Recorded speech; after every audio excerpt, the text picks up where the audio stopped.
अस्सलाम वालेकुम dear students, my name is Saifur Rahman. बेटा आज हम जो है वो एक स्पेशल लेक्चर डिस्कस करेंगे एंटी टेस्ट के हवाले से, और वो टॉपिक है हमारे पास सिंपल हार्मोनिक मोशन।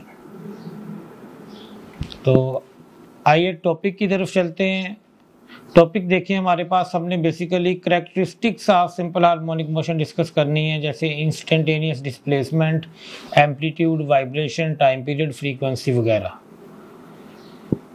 तो बेटा सबसे पहले हम डिफाइन करेंगे ऑसिलेशंस को। आप लोग जानते हैं कि to and fro motion of a body about a fixed point is known as oscillatory motion. ठीक है, इसमें टू का मतलब जो होता है वो होता है टू वर्ड, और फ्रो का मतलब होता है अवे। फिक्स्ड पॉइंट हम लेते हैं मेन पोजीशन को। सो ऐसी मोशन जिसमें कोई बॉडी अपनी मेन पोजीशन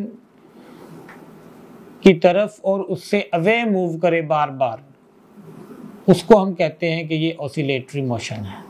और सिंपल हार्मोनिक मोशन जो है ये आप जानते हैं कि ऑसिलेटरी मोशन की एक स्पेशल टाइप है। ठीक है, ऐसी ऑसिलेटरी मोशन जिसमें एक्सेलरेशन जो होता है वो डिस्प्लेसमेंट के डायरेक्टली प्रोपोर्शनल हो और टुवर्ड द मेन पोजीशन, उसको हम क्या कहते हैं? Simple harmonic motion. Simple harmonic motion जो है वो एक एक्सेलरेटेड मोशन है। इसमें एक्सेलरेशन कांस्टेंट नहीं होता, चेंज होता रहता है। अभी हम देखेंगे सारी चीज़ें। तो simple harmonic motion is an accelerated motion. और मैंने आपको बताया था कि ऐसी मोशन जो एक्सेलरेटेड हो, जिसमें एक्सेलरेशन कांस्टेंट ना हो, उस पर कभी भी हम इक्वेशंस ऑफ मोशंस अप्लाई नहीं कर सकते। तो इसकी डायनेमिक्स को समझने के लिए हम अलहदा से नई इक्वेशंस बनाएंगे। ठीक है, इसके डिस्प्लेसमेंट की स्पेशल इक्वेशन बनेगी, वेलोसिटी की बनेगी, इसकी आप कह लें कि एक्सेलरेशन के लिए स्पेशल इक्वेशन बनाएंगे, इसकी काइनेटिक एनर्जी को स्टडी करने के लिए अलग इक्वेशन बनेगी, पोटेंशियल एनर्जी के लिए अलग इक्वेशन बनेगी। सो जो चीज़ें आपने पहले पढ़ी हुई हैं वो यहाँ पे एप्लीकेबल नहीं है, इक्वेशंस ऑफ मोशन वगैरह।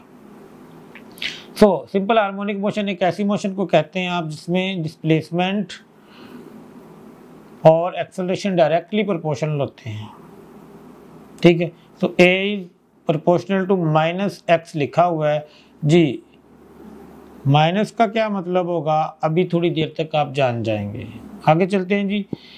एक चीज तो साफ नजर आ रही है, acceleration is directly proportional to displacement. जहां पर डिस्प्लेसमेंट मैक्सिमम होगा वहां पर एक्सेलरेशन भी मैक्सिमम हो जाएगा, और जहां पर डिस्प्लेसमेंट जीरो होगा वहां पर एक्सेलरेशन भी जीरो हो जाएगा। यानी एक्सट्रीम पोजीशन पर आपको पता है कि डिस्प्लेसमेंट मैक्सिमम होता है तो वहां पर एक्सेलरेशन मैक्सिमम हुआ करेगा, और मेन पोजीशन पर डिस्प्लेसमेंट जीरो हो जाता है, इसलिए वहां पर एक्सेलरेशन क्या हो जाएगा? जीरो। तो एक्सेलरेशन चेंज हो रहा है, इसलिए मैंने कहा कि इसमें एक्सेलरेशन यूनिफॉर्म नहीं है, एक्सेलरेशन की वैल्यू चेंज होती जा रही, कंटिन्यूसली चेंज होती है। इसलिए हम कहते हैं कि simple harmonic motion is an accelerated motion.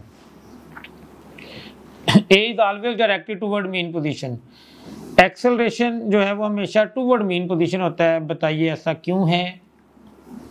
देखें, एक्सेलरेशन किसी ना किसी फोर्स की वजह से होता है, और यहाँ पर जो एक्सेलरेशन है वो रिस्टोरिंग फोर्स की वजह से, और रिस्टोरिंग फोर्स हमेशा टुवर्ड द मीन पोजीशन होती है, इसलिए उसकी वजह से प्रोड्यूस होने वाला एक्सेलरेशन भी टुवर्ड द मीन पोजीशन ही होगा।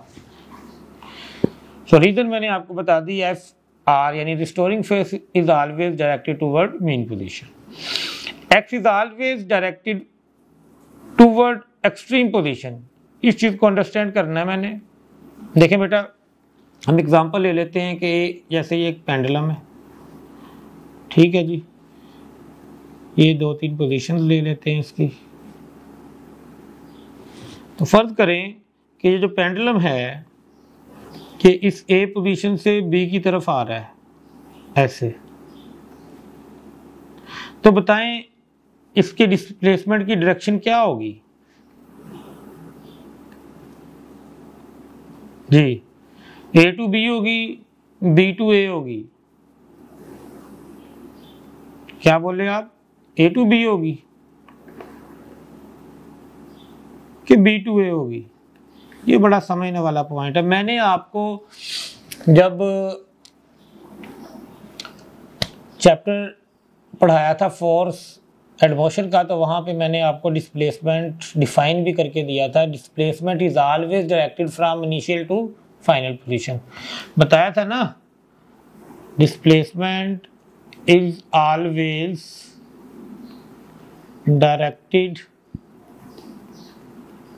फ्रॉम इनिशियल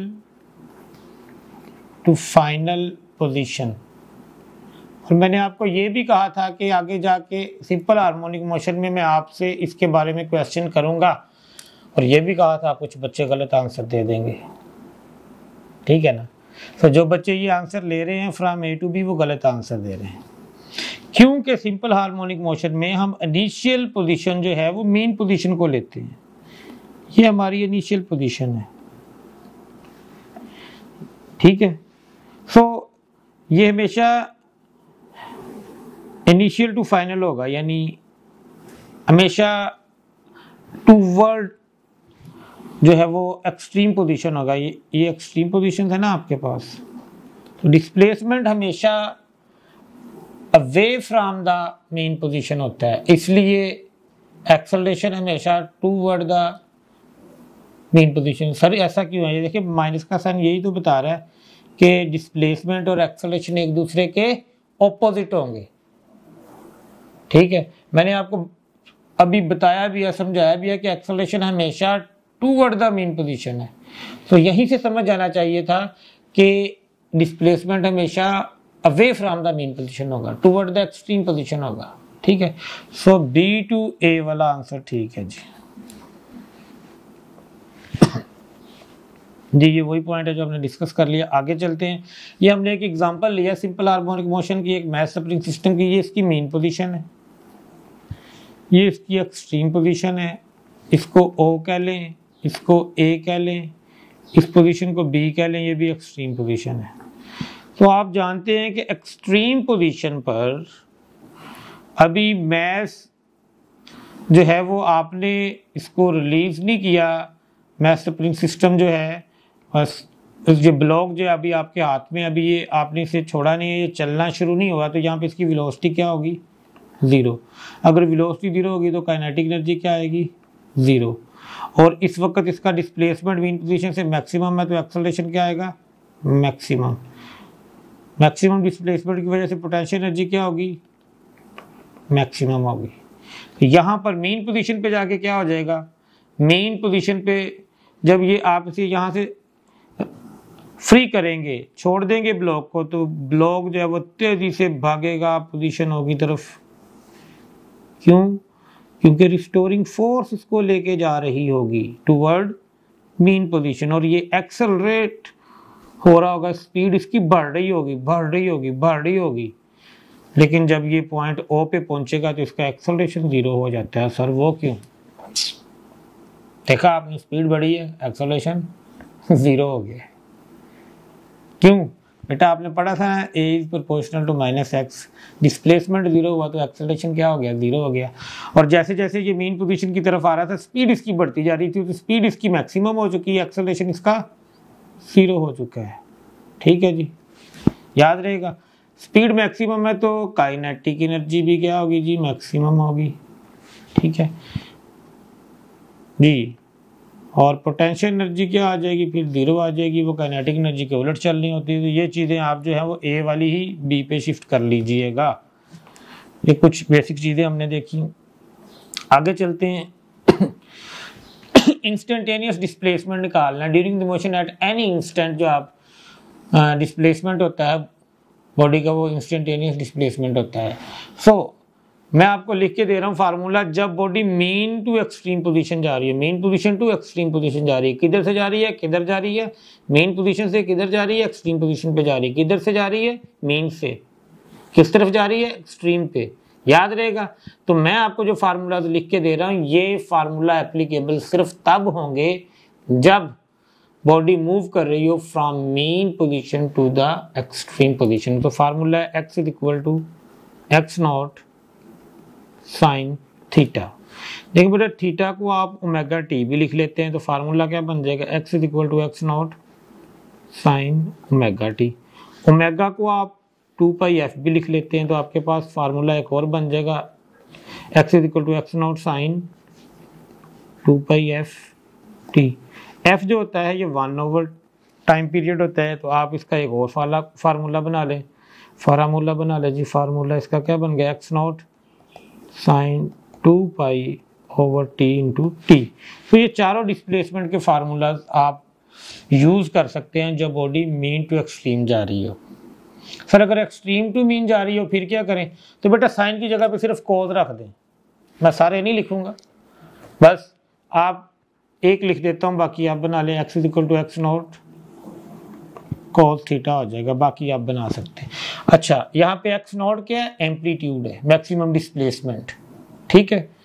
और आगे कुछ फार्मूलाज नोट करेंगे हम। इंस्टेंटेनियस वेलोसिटी का from mean to extreme position, इसका फार्मूला आता है v, वेलोसिटी को v लिखना है ना, एक्स ही लिखी जा रहा हूं हर चीज को जी।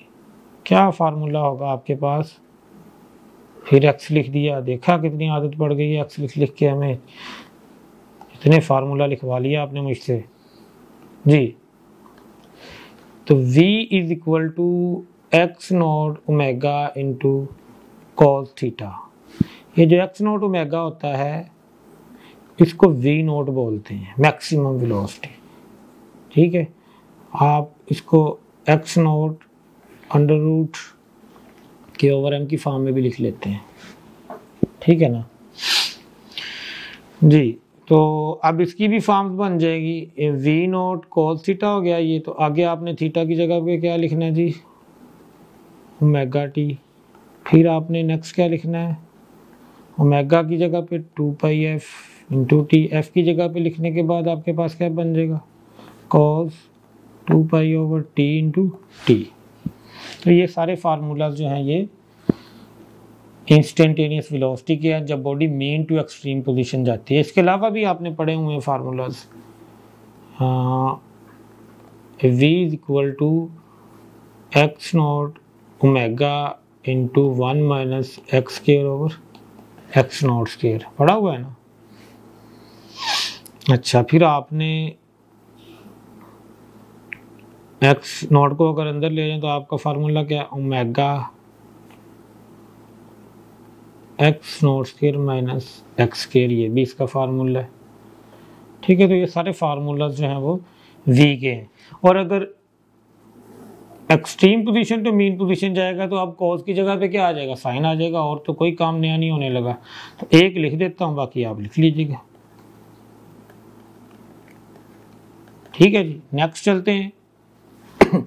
इंस्टेंटेनियस एक्सेलरेशन का फार्मूला आपके पास है, a is equal to minus x not omega square sine of theta. इसमें आपके पास जो एक्स नॉट ओमेगा स्क्वायर है ये मैक्सिमम एक्सेलरेशन होता है, तो इसको लिख लें a नॉट साइन थीटा, ठीक है जी। आगे आप लिखते जाएं जी।